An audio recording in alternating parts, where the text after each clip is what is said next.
Arune Simmer verstoorde de Frieske documentairemaakster Marijke Jongbloed onder de gevolgen van een tumor in de holle. Ze werd internationaal verneemd door het project Fatal Reaction, een riege films over de wrakseling van vrouwen met een hege opleiding om een partner te vinden. Marijke Jongbloed maakte ik tal van documentaires voor Omroep Friesland. Eén daarvan, Doen ze op een kop, wordt er nooit eens zo'n Jongbloed weer hellen in Friesland ook. Kijk, voor mij, ik vind het leuk als jullie hier een mooie dans van maken. En als jullie plezier gaan hebben in die folkloristische dans, wat dat dan ook betekent in deze tijd. Ik bedoel, als ik naar jullie gezichten kijk, dan denk ik, nou, die zijn helemaal niet geïnteresseerd in dans. Überhaupt niet. Als ik jullie dan zie freewheelen, hier gewoon in de studio, denk ik, oh jawel, ze willen wel dansen. Maar ik vraag me echt af, wat willen jullie bereiken? Nou, wij vinden deze dans niet echt energiek. Je kan niet echt de energie erin gooien. Nee, het is folkloristische dans, maar leef je in die tijd. En ga daarmee aan de slag.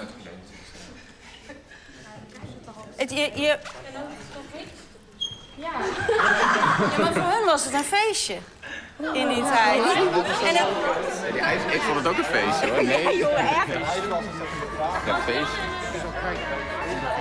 Is IJs wel een begrafenis dan? Nou, maar ik zie jullie alleen maar giechelen, lachen, rare bekken trekken, zwaaien, sloffen. Echt, jullie lopen soms echt als zoutzakken. Zoutzakken? Nee, dat was saai. Het is echt... Jij houdt van zoutzaak. Ja, ik is een zoutzaak. Mag ik heel even? Jullie staan zo meteen op toneel, ik niet. Jullie staan er. Dus jullie moeten hier gewoon weten wat je staat te doen. En je moet hier iets inleggen. Ook al is het nog zo klein wat je erin kwijt kan. Al doe je alleen maar netjes je passen. Maar dan nog ben je, als het goed is, professioneel genoeg om dat te kunnen.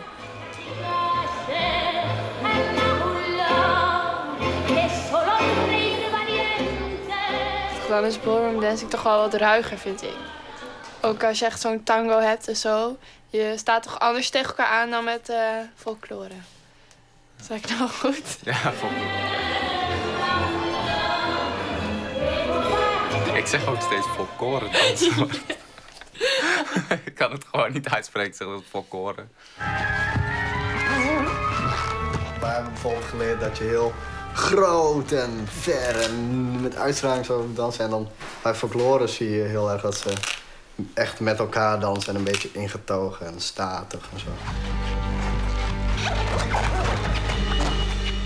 8, 1, 2, 3. Ik vind het zelf niet echt heel erg dat het aantrekkelijk is om te doen. Omdat het is wat onder het niveau dat wij als leerlingen al hebben. Nou, omdat wij best wel op niveau proberen te komen als leerlingen en docenten die ons omhoog proberen te krijgen. En dan krijg je zoiets tussendoor dat je weer een stapje terug moet zetten. We gaan lekker vakantie vieren nu. Ja. Maar jullie waren eigenlijk geselecteerd als paar. Maar jullie hebben andere prioriteiten. Vertel. Nou, we hadden toevallig al een wedstrijd staan, dus helaas kunnen wij niet meedansen, maar we staan in voor reserve.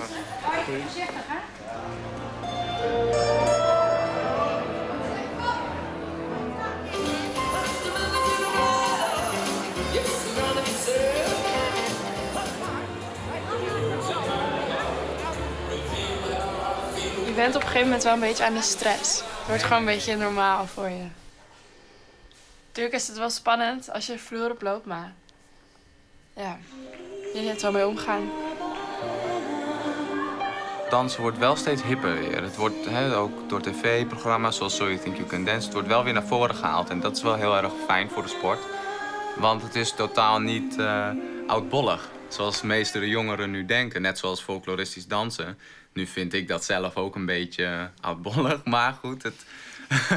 De ballroomdansen is gewoon wat de geëvolueerde versie van het folkloristisch dansen eigenlijk.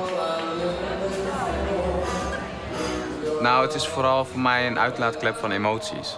Omdat je gewoon helemaal je gang kan gaan en je kan alles erin gooien. Als je bijvoorbeeld een hele week van, een beetje verdriet of chagrijnig bent. Dat gevoel kun je dan even helemaal weglaten. En dan is het de volgende week weer goed. En, dan, ja, en als je heel happy bent geweest, dan kun je dat natuurlijk ook laten zien mooi op de wedstrijd. Dus dat, ja, dat voelt het voor mij in ieder geval.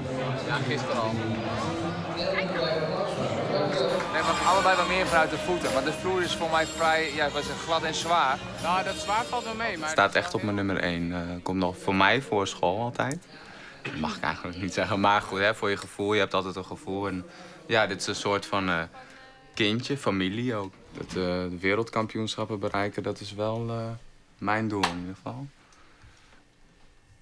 Dus dan zie ik voor me prof, ballroom dancing en dan in de hoogste klasse. Ja, precies. Echt de wereldtop.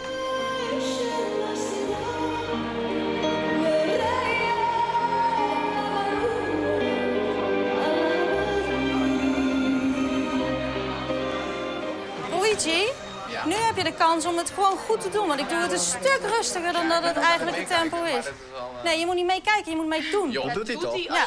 Dat bedoel Nou, ik toch? Hoezo doet als hij... je ziet wat hij nu doet, dan denk je... God, die jongen die kan helemaal niet dansen. Nou, laten we met z'n allen We hebben wel een aantal passen geprobeerd erin te brengen. Er zijn ook wel wat dingetjes gebruikt. Alleen wat Minke voornamelijk vond, is dat het te netjes was. En omdat bij het folkloristisch dansen naar choreografie wil ze meer het boerse van vroeger. Dat wil ze meer laten zien. En ja, ze vond het van ons iets te netjes.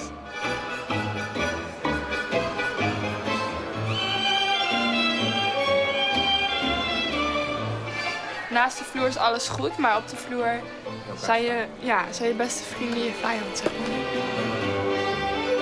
Ja, we hopen toch wel stiekem op de finale, hoor. We gaan wel voor de finale. Dat is wel het doel in ieder geval voor vandaag.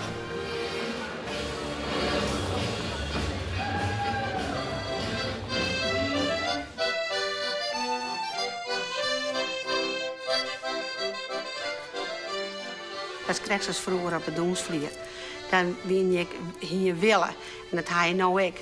En dan is het dan nou folklore. Maar het is doensje. En doensje maakt het je vrij, maakt het je rond, maakt het je plezierig. En wij zongen erbij. En we hebben heel wat inspanningen leveren in het verliezen om... Nou, eens maar te proberen dit bij een bredere groep toch onder de aandacht te brengen. Ja, en dan smiet het vaak al net zo volle reacties op. Als belangstellende. Liet steen dat er nog eens een keer wat naar je aanwas komt. En dat is natuurlijk een vraag die ons altijd bezighoudt. Terwijl we weten, zocht maar naar de doenscholen en ook naar de opleiding, dat er een protte wordt. En dan denk ik, met z'n allen, dan missen wij ergens iets. Want hoe krijgen we dan die band die eigen talent hebben en het heel aardig vinden, protte mijn muziek te naar binnen, dat die net dat oppakken wat wij extra mooi vinden.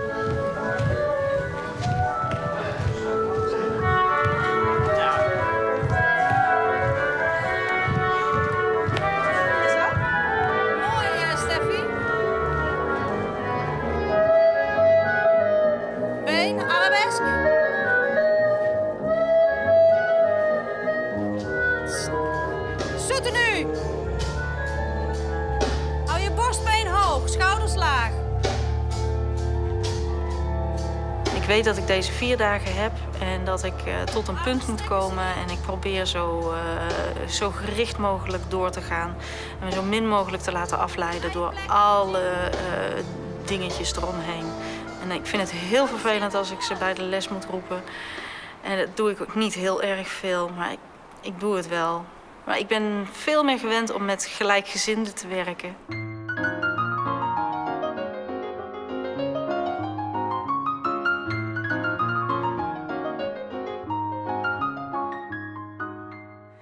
Mensen die met je meedenken, dan echt schoolklasjes spelen. Hakken, tenen onderdoor, hakken, tenen zoeten nu.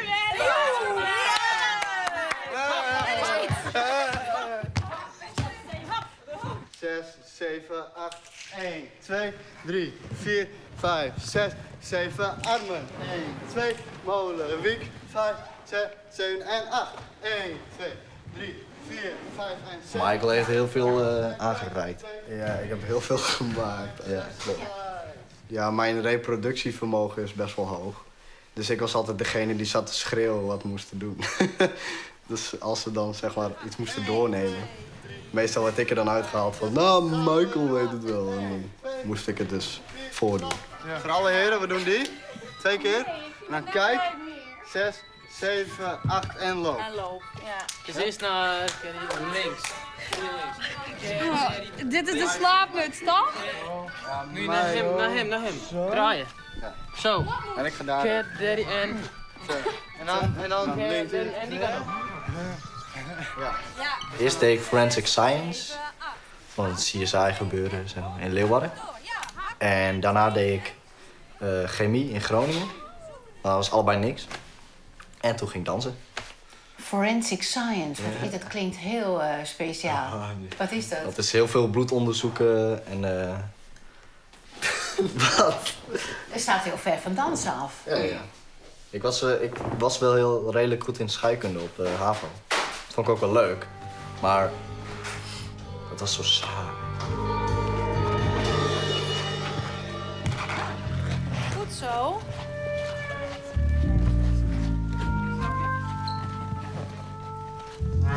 En hij zat al allemaal dingen te doen en zo. Ja. Dus toen dacht ik, ga ik ook een auditie doen. Kijk hoe dat gaat. Het ziet er natuurlijk heel goed uit. Hè? Het is dynamisch. Een dansende tweeling. Jullie zien er identiek uit. We zijn 2 eieren, toch? Reageer. Wij 2 eieren. Ja. Wij zijn 2 eieren. Ja. Dat zou je niet zeggen. Nee, dat zeggen heel veel mensen. Klopt. Ik geloof het trouwens nog steeds niet. Ik ook niet. Lekker. Ja.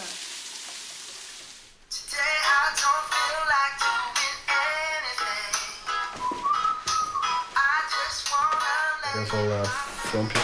Heel veel internetfilmpjes. Ja, heel veel choreografie bekijken. Ja. Daaruit kun je zelf denken van, oh ja, zou ik zoiets en zoiets kunnen doen. Dus niet hetzelfde, maar gewoon inspiratie uit dingen die je ziet. Van internet. Ja, of zelf dingen Ja, maken. of zelf. Of gewoon muziek aan doen en dan gewoon bezig. En dan jezelf filmen en dan kun je terugkijken van, oh ja. Of je laat er iemand kijken en die denkt van, oh dat is vet. Ja, hou dat vast. Ja, wij proberen steeds nieuwe dingen uit. Terwijl je bij folklore heel erg ziet dat ze echt aan de basis vasthouden. Het ligt wel een beetje bij stijldansen, want het is een houding, het is met een partner en dit en dat. Maar het is steeds hetzelfde gebleven. En wat ik doe is, nou wat wij doen eigenlijk, is steeds geëvalueerd, zeg maar. Die folkloregroepen die hebben eigenlijk een gebrek aan verse aanvoer. Ja. Aan jonge mensen. Ja. Kunnen jullie dat voorstellen? Ja, eigenlijk wel. Ja, ik denk het wel. Ik denk dat iedereen wel iets nieuws zoekt en wil uitproberen. Dat je meer neigt naar iets nieuws doen dan iets wat al heel lang vaststaat. Ik denk dat dat wel een reden is om te zeggen van, nou ja, laat maar, weet je wel.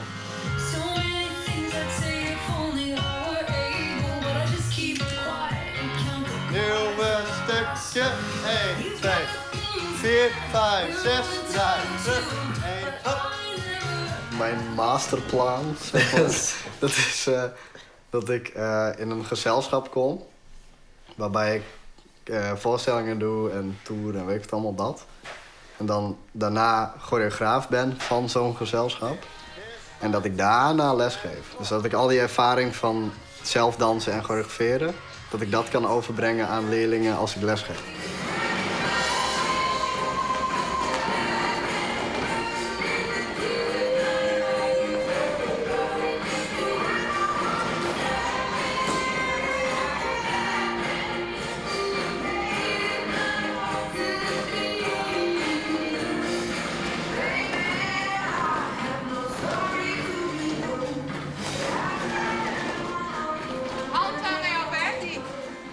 Die heb je open. Die vergeten heel veel. Snappen jullie wat ik bedoel? Ja, die. En op. Rob heeft hem voorgedaan. Please introduce yourself. Mijn naam is Robert Stroobers. Ik ben 17 jaar oud en kom uit Zevenhuizen, Groningen. Okay. And what are you going to do for us today? Ik ga voor jullie dansen en dan de moderne danswereld verstaan. Modern dance. Modern Okay. dance. How long have you been dancing? Iets van 2,5 à 3 maanden. Maanden? Maanden? Zo kort? En wat doe je normaal gesproken dan? Wat is je beroep? Ik ga nog naar school toe. Oh. Daar volg ik tot aan de zomervakantie nog de koksopleiding. Oh, leuk. En na de zomer begin ik aan de dansopleiding. Ja, van de Chateaubriand naar... Dus zie je jou straks dansen door de keuken met een paar pannen in je hand. Oh, ook leuk. Ja.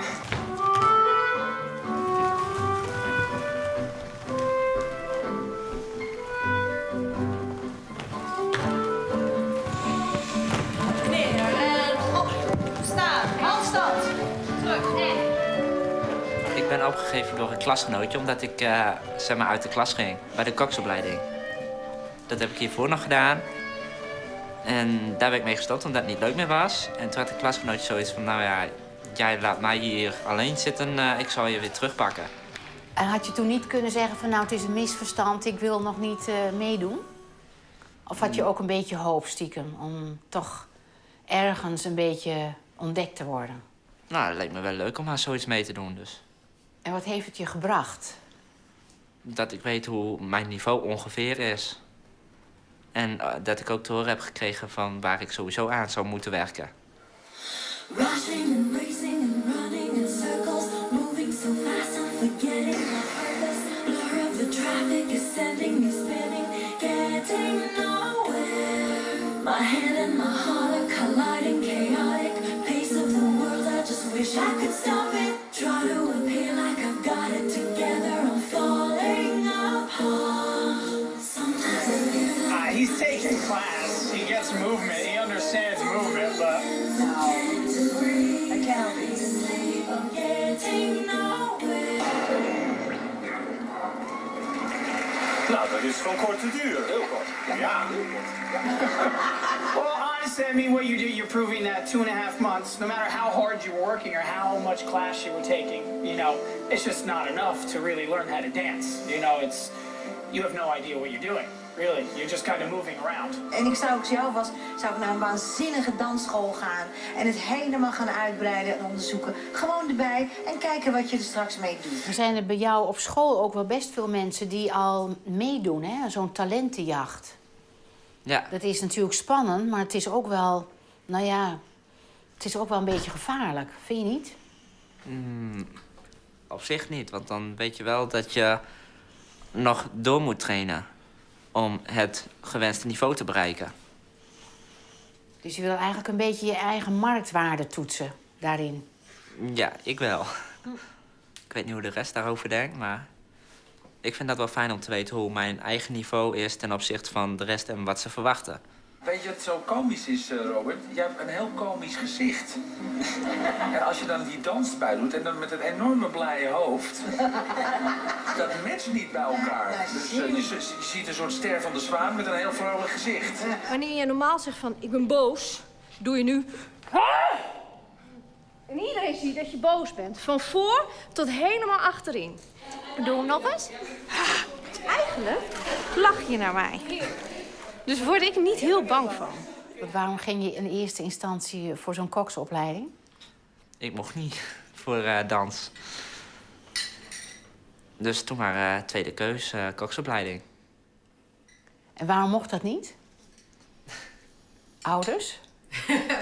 Nou, ja, we hadden een beetje onze twijfels of hij daar zijn brood wel mee zou kunnen verdienen. Onzeker vak. Ja. Dus en toen hadden wij zelf zoiets van, nou, misschien is het verstandig dat je echt een opleiding doet waar je straks echt mee uit de voeten kunt.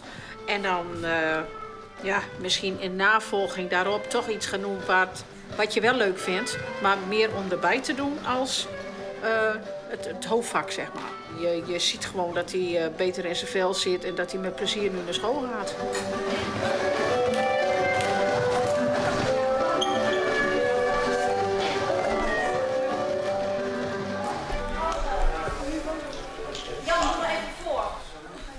Nou, kom ik even bij jou. Kijk, dit, hè? Zo, en er waren een x-aantal die doen dit. Dit is het niet. Zo. Ja? Voor de polka. Voor de polka. Wij hebben les in Kroatië een week. Maar daar is dus de jeugd van 6 tot 12 jaar. Die hebben op scholen donsles. En uit die groep is er een geselecteerd gezelschap die het vreest nou van zat er dan meneer de professor nog oorlogen les krijgen. Die trainen 4,5 uur per week. In folkloredansen, maar net de 2 emmertjes waren. Nee, de volwassen volksdansen ben dat. Als wij in Boeteland binnen, dan ben je worden toch we aan de beeld. echt weer... Dan staan we daar en de mensen binnen laaiend enthousiast. Daar worden we echt weer waardeerd. Als dan die Zuid-Afrikaanse dansers haast en die Mexicaanse, maar dat temperament en dat heel professioneel. Hè? En dan komen wij op met soep, grat en brei. En de mensen gaan uit hun bal. Echt weer. Serieus. Ik hoorde net voor uit. Ik vond het gewoon geweldig. Echt jonge mensen? Ja. Duizenden. Wij hadden nooit zoveel publiek in Taiwan. Stadion. Het is al, je bent jeugdgroepen eigenlijk. Uit Rusland wij. Geselecteerde mensen. Ik was die tussen een dansopleiding en een of andere academie krijgen. Dat ben professionals. Die zijn alle professionals. En dat is maar een Mexicaan krijgelijk. En wij komen daar als een paar oude amateurs. En wat dus heel belangrijk is, dat is dus mooie kleren. Vieren jullie nou een museumstuk? Nee, absoluut Zo vielen we dat, maar zo willen we weer opzien. Ja, soms wel, ja. Wij Wij vielen het zelf net zo, want wij zien het als een hobby. En we hebben dus nog een hobby. En daar zit een stukje Fries eigen in. En dat dragen we uit. Maar een heel soort mensen om ons heen, die zeggen gewoon van, oh, mag het eens zien. Ja, dogen ze wel. Dan een bonterok. Die had ook nog wel een functie, want deze rok, deze effenrok, mag ook bont zijn hoor, het kan. Die kon ik over mijn hoofd slaan als het regende en ik kwam uit de kerk en wij waren niet met rijtuig. En dan liep ik er toch nog een beetje netjes bij.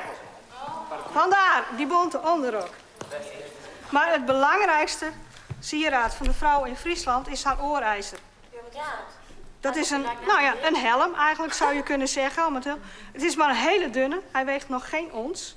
En het is ontstaan uit een ijzeren bandje wat de muts vasthield.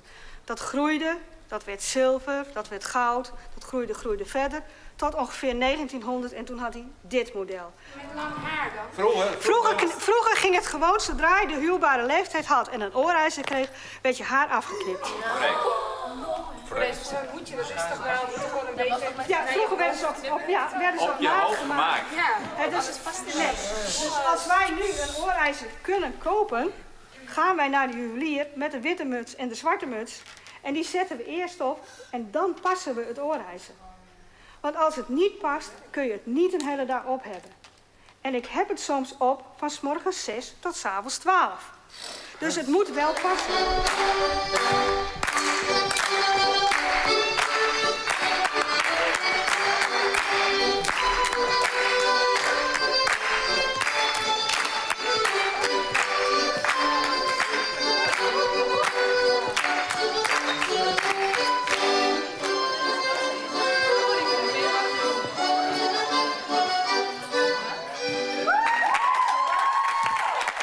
Wat ik net wel heel erg mooi vond toen jullie aan het dansen waren, was dat jullie echt een paar zijn en met elkaar dansen. Hè? Die slaapmuts. Jullie zijn helemaal niet bezig met eromheen. Nee. Echt alleen maar samen. Het dansen, het folkloredansen, was oorspronkelijk natuurlijk het dansen waarbij je leerde kennen. Wat je nu op dansles hebt, dan leer je mensen kennen. Dat deed je vroeger ook met de kermis. Als er echt feest was, dan kon er gedanst worden en leerde je elkaar kennen. Dus je keek ook naar elkaar. Wat je tegenwoordig in het ballroom ziet met wedstrijden, dan kijkt men niet naar elkaar. Maar in feite gebeurde dat natuurlijk vroeger niet. Want zo leer ik niet mijn man kennen. Als ik hem aankijk wel, dan kan ik contact maken. En dat is dus ook een kenmerk van de folklore, dat je contact hebt met elkaar als je danst. Waar kijk je? Wat had Jan ook weer gezegd? Niet naar de grond kijken. Niet naar de grond. Naar de kaart. En naar je? Partner. Ja. Ja. Nou, wacht even. Want, laten we het een keer proberen. Want ik heb het eigenlijk nog nooit gezien dat jullie elkaar continu proberen aan te kijken. Blijf rustig, ja? Ja, blijf ademen.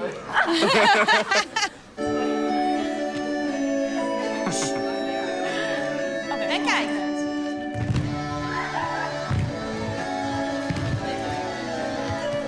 Nou, de hackathon is eigenlijk een dans die de symbolisering is van het voortgaan, het contact maken hebben en het weer weerom komen. Dus vaak waren de dansen vanuit de zeelieu van de zee weer weerom kwamen. En ja, er is altijd een vrouw die dus een traantje moest pikken, want er blijft wel zien op zee. En ja, dat zie je er ook in. Maar de vreugde van het dansje op het eind is dat de man dus bij die vrouw weer weerom kwam van zee. Het waren in eerste instantie de elite dansen, want de muzikanten en die gingen naar het hof gingen die dansles aan. En later waren zo de arbeiders meer dansen. Maar het is eigenlijk een dans die vroeger oorsprong hier onder het hof.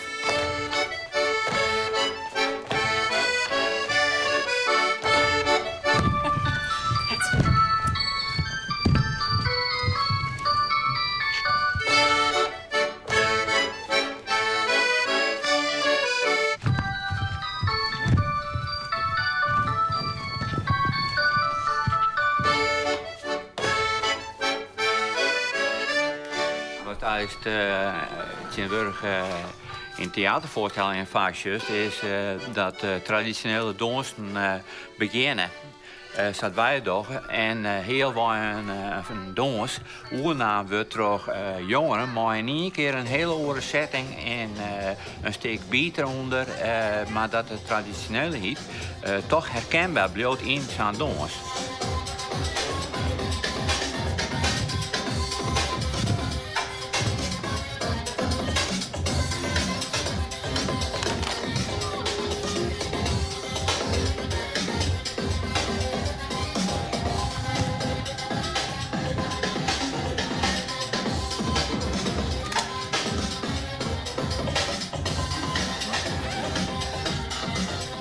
Ik denk dat er een mogelijkheid ligt voor u om de folklore, de traditie vast te houden.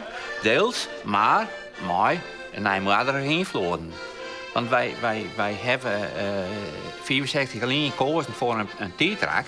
Maar dat T-track is opgeschoten en wij zijn staan blijven. Kan je je voorstellen, nu je ook die moves hebt gezien en geproefd, dat zij weinig met folklore dans hebben? Zelf? Ja, tuurlijk. Tenminste, ik vind het heel vanzelfsprekend dat ze heel weinig ermee hebben. Ja, het zijn toch wel kleine pasjes. Het met elkaar dansen, dat is natuurlijk iets wat de laatste tijd bijna niet meer gebeurt. Het is allemaal individueel. Het gaat allemaal heel erg over, kijk wat ik kan, hoe ik dat doe. En dat wordt vergeleken met elkaar. En dat samen dansen, helemaal gelijk zijn. Dat is niet meer van deze tijd. Maar ik vind het wel heel leuk dat ze het nu uiteindelijk aan het einde van de dag, dat ik het gezien heb, dat ze dat toch doen. En dat er wel een soort samengevoel is. Dat vind ik leuk. 1, 2, 3, 4, 6, 7, 8. Oké. Oké, ontspan. Janita, het is echt zonde als je valt. Ik heb mooie dingen gezien. Ik kan u zien van, dit zit lekker in elkaar. Dus, dank jullie wel.